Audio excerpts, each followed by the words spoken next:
Hey, my ladies. Good to be here again. How are you doing? I'm sure everything is working out well for you, even if it is not working out the way you want it. Just know that God has got you and everything will turn around for your good. Yeah. So today we are talking about seasons of life again. But before we do that, welcome to Care and Counsel with Emma. If you've not come across me before, my name is Emma and I'm here to hold your hands as a lady, whether you're single, whether you're married, whether you're in your early years, maybe teenage years, maybe early 20s, whatever age range you're in. As far as you're a woman, we talk about everything that concerns women here, especially from the emotional standpoint.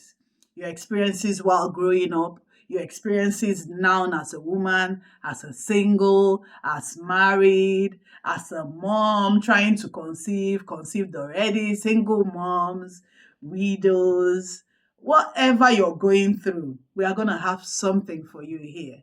And if you're a man and you have women in your life that you want to love, you want to bring out the best in, this is a place for you too because you're going to learn a lot that is going to help them in life. Yes. So we are talking about the seasons of life now. And we've done one already where we talked about the teens and the early 20s. And we talked about how that is difficult to, you know, grade the seasons of life in a particular form.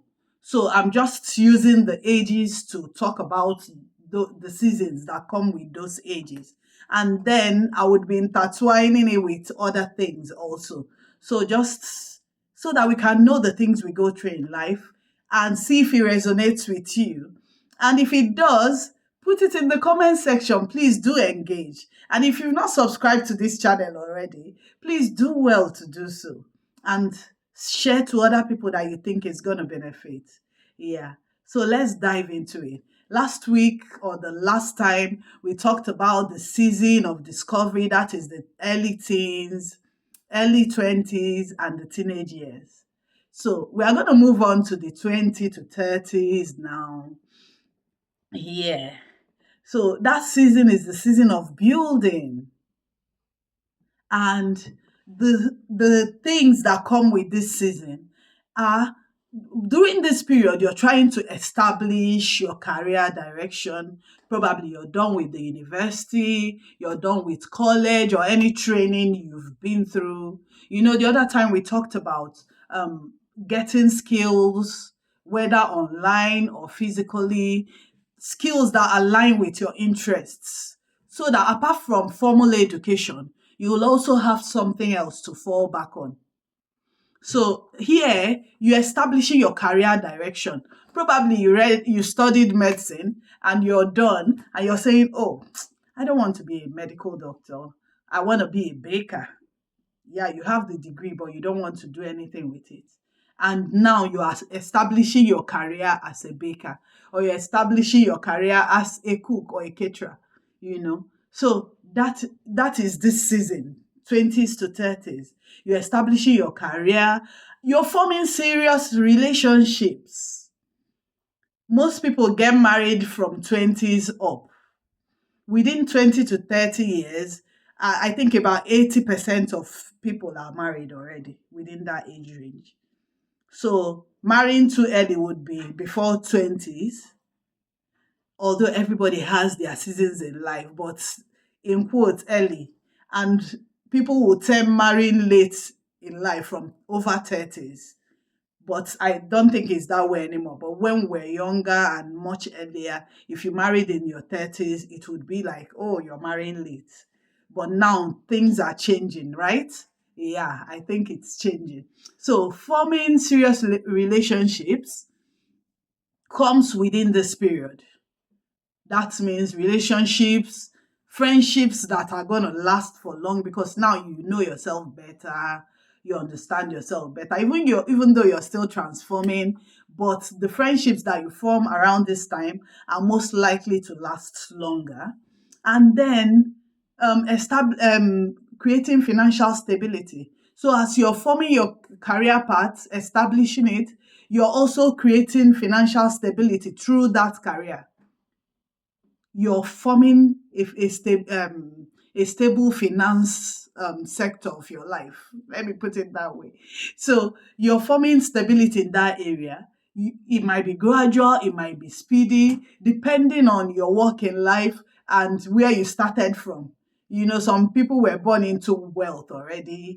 They have everything set out for them already. So they just step into it and continue from where their parents left off for them.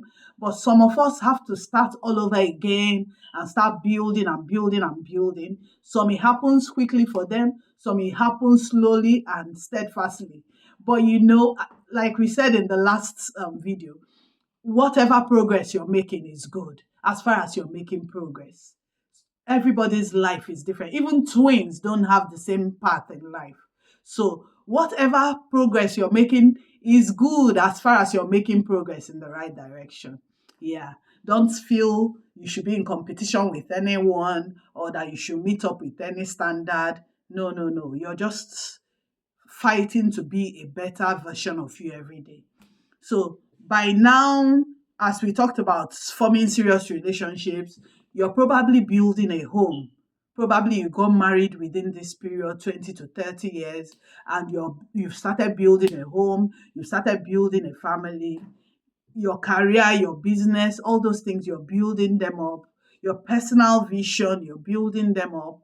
And let me say this, when you get married, you have expectations. Some of us, not everyone, some people get married and they say, oh, I want to wait 4 years, I want to wait 5 years. Some people want to wait more than that before they start having children. Some don't even want children at all, they just want companionship.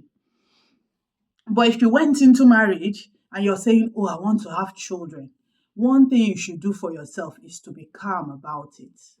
Don't be anxious, don't be desperate about it. Just relax and let things happen. If after the first year, second year, the children are not coming, then you can go for medical advice and all that. But remove anxiety from this, please, and thank you. So, common challenges that occur during this period are burnout. You have too much energy. So, sometimes you see yourself chasing, oh, you're chasing this, you're chasing that, you're chasing that. But there are so many things to chase because you have the energy, you can do so many things. And in the end, you feel burnt out. You see, sometimes, just like I said while I was talking about the characteristics, you feel, oh, you're behind your peers. Yeah, people are advancing. Like I said, you know the way a relay race is. So let's say you're set on a relay race, but now you're not running around the track, you're running in a straight line. So, relay race, everybody doesn't start from the same point. Some people start a bit farther, some people start behind. But the aim is because the way the field is in a circle. So the aim is to get everybody to run the same distance, you see. So this is set like a relay race at the beginning, but everyone is running on a straight line. That's what life looks like. So some people started a far distance from you. You started somewhere behind. And it looks like they're overrunning you. But not to worry. Your path in life is quite different. Very, very different. The end point will still be the same thing, you see. So don't ever feel left behind. This feeling will come. So when it comes, don't entertain it. That's the good thing about feelings. They can come, but you can decide, oh, I'm not going to entertain this one. You throw it away. I'm going to entertain this one. Stay. Feelings of peace, stay. Feelings of joy, stay. Feelings of depression, out. I don't need you. Feelings of being left behind, out. I don't need you. So now you're going to be balancing multiple responsibilities. Probably you got married during this period. So you're being a wife. Probably you had children already. You're being a mother. You're being an executive. You're being a chief executive. You're being many things to many people. You know the beautiful thing? God has blessed us with the ability to multitask. So you can develop it with time. Everybody has different levels. So don't say, oh, because this person can do 10,000 things, me too, I should be doing 10,000 things. No, no, no, no, no. You can measure yourself and see what you can handle and keep doing that and keep working, giving yourself targets to do better and better, because sometimes you might think, oh, I cannot do so much. But when the when the situation throws into that, you realize that you can even do better than you ever expected you could. So that's why I'm saying this. Don't measure yourself with anybody, but just keep pushing yourself to do better and better and better. So, pressure to meet societal expectations, you know, because you're young. It's normal to feel pressured by societal expectations.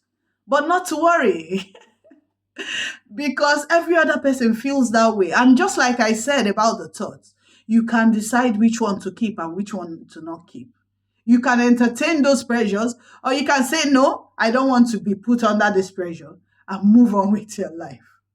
So, how can you thrive in this season? Be intentional with time and money. There are some things that I asked myself when I was that age. I used to tell myself, if I can't afford this thing, it's because I don't need it. And there are some things you can afford, but you don't need them still. So this is the time to train yourself to become intentional with your time. Should I spend my time doing this? Is it worth it? Should I spend my time doing that? Is it worth it? Choose where to spend your time, your energy, your money. Choose, set priorities so that you can choose right and say, okay, I'm not going to be spending my time here. I'm not going to be spending my money here. No, no, no, no. I'm going to be doing this at this time. And prioritize, like I said before, prioritize rest. Create times to rest because you'll be feeling surge of energy at this time. But your body needs time to, regenerate and use up, recreate new energies means for you so that you can go ahead and expend them again, you see. So build strong boundaries at this time because just like you have the ability to do so many things and you're running after so many things and you're doing so many things, that is also how people will want to be using you to do so many things. Stress on the using. So this is the time to become wise, to build boundaries. There's something my husband always says. He says, don't start what you cannot finish. Before you go into any relationship at all, that I'm not talking about man-woman relationship or even friendship. I'm talking about any relationship at all, whether it be a business, at work, anything you're going into. Start the way you intend to finish it. You can start small and grow and grow and grow. Don't start at the top and start dropping. It's not a good idea. Someone once said, if someone asks you for stuff, because when I was younger, I used to be a yes sayer. Anything you tell me to do, I'll just say yes. Anything, if you ask me to give you my arm, I'll cut it off and give it to you. If you say pluck out your eyes and give you, yes, I'll just pluck it out and give to you. Even if it's killing me, I wouldn't mind. I'll just do it for you. But somebody told me, somebody very special to me then, said, when people ask you for stuff, April, don't give it to them immediately. Say no. Especially if it's something you're not meant to do immediately. Say no. So that you have time to go back and reflect on it and see if this is something you really want to do or not. And then, if you're comfortable doing it, you can go back to that person and say, okay, I can afford to do that for you. That way, the person will treasure you very much. But if you keep saying yes, yes, yes, yes, yes to everything, and then you end up not being able to meet up, you think about it. If I do that to you, how will it feel? So you should build your boundaries. Set boundaries. Don't become rigid, but set boundaries. Set boundaries so that people will not hurt you easily, so that people will not take your joy. Choose relationships carefully. Choose relationships. Choose the people you want around you. Because the Bible says evil company corrupts good morals. So if you're good and the people you have around you are all bad eggs, by and by you become a rotten egg as well. Sorry about my use of language. But if you're around good eggs, you become good, you become better and better. The Bible says iron sharpens iron. So if you move with the right set of people, you become the right set of person. You see. So choose your relationships carefully. And that also extends to your life partner, your marriage partner. Choose carefully. Don't just jump into relationships and jump out. Every day you're having issues with people. Every day you're having issues because you did not select the friendship properly. Now that I'm older and wiser, I'm telling you this to avoid heartbreaks. Heartbreaks does not only happen in romantic relationships. It happens in normal friendships, normal everyday friendships. Choose wisely. Does this person's goals align with mine? Are they going where I'm going? In the next 10 years, would I still be friends with this person? Yeah, I'm not saying you shouldn't be nice to people, but know the people that you call friends, that you draw to you and pull into your circle. You can help somebody. There are some relationships that are for a season, that you're just there to do something for them and then you move on. So those ones shouldn't involve attachment because when it's time to move on, it will become difficult to do so. You see. So focus on long-term goals instead of constant comparison. So when you're planning, look at how long this is going to go and set short-term goals that will help you achieve those goals from now. For example, you want to build a family house. You're setting aside money already. You're doing small, small investments that will be able to bring up big sum of money that will help you achieve what you want to do in future. Don't say, oh, I want to build a house in future. And this person has already built a mansion. This other person has already built a duplex. This other person has already built a skyscraper. How am I going to achieve that? No. Do you need a skyscraper? Do you need a mansion? Do you need a duplex? Ask yourself that before you start thinking of building one. So if you don't need them, put them aside and do what works for you. And if that thing that works for you, you're not able to achieve it now, then make a long-term plan and start working towards it. So understand that success never happens in a particular timeline that is called perfect. There is nothing like perfect timeline because every one of us has a different clock, whether biological, whether physical. Our life clocks are different. When things are going to happen in our life is different. So don't be looking at other people and saying, oh, I wish. Stop wishing. Focus on your own life and you'll be fine.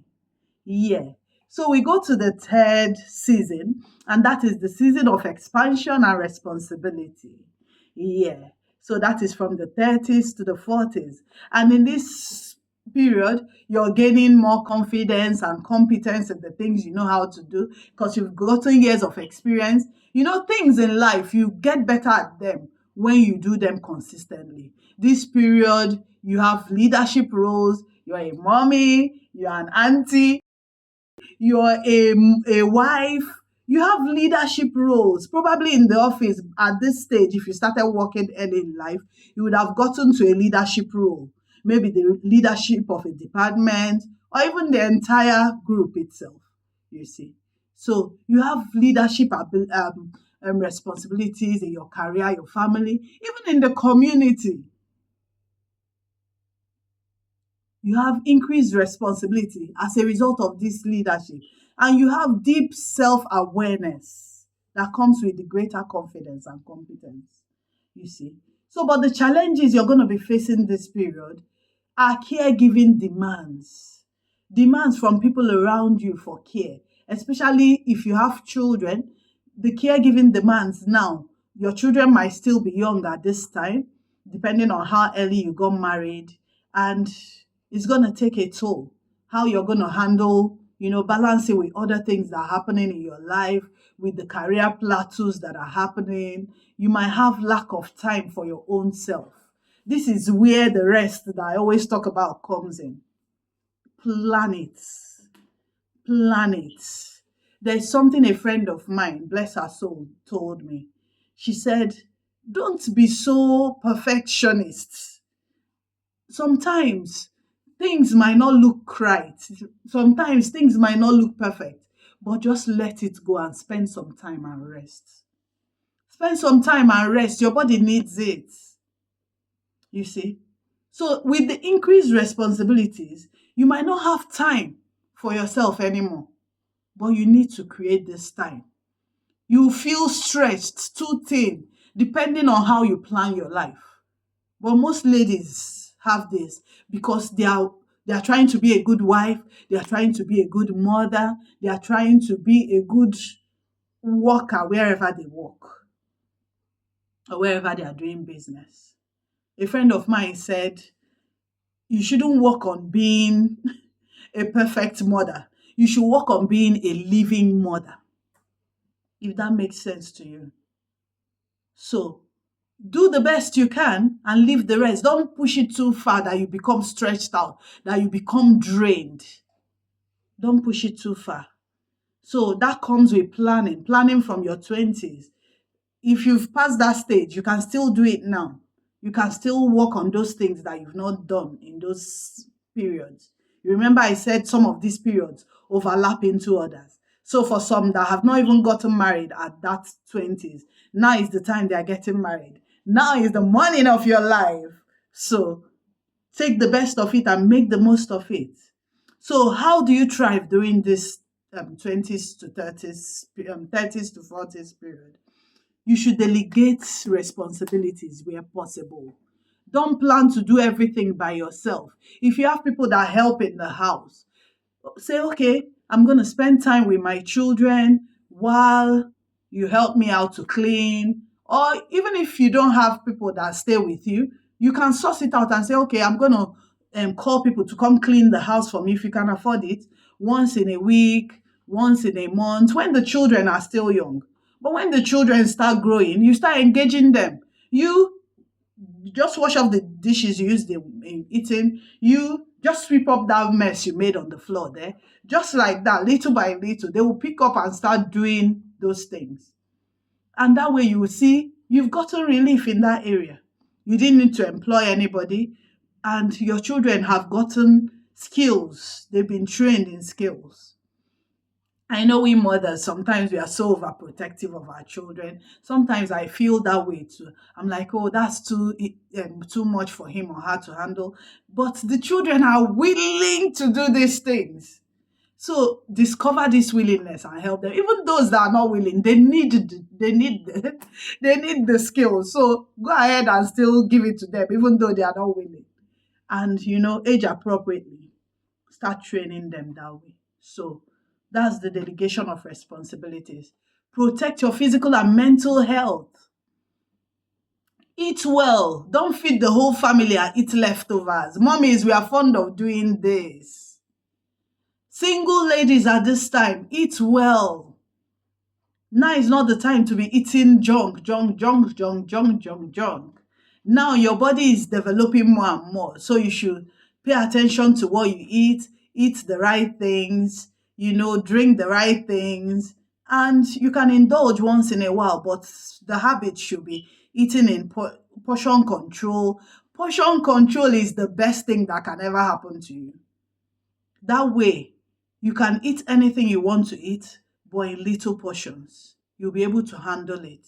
And then the ones that you're allowed to eat better, vegetables, fruits, protein, you can indulge in those ones, you see.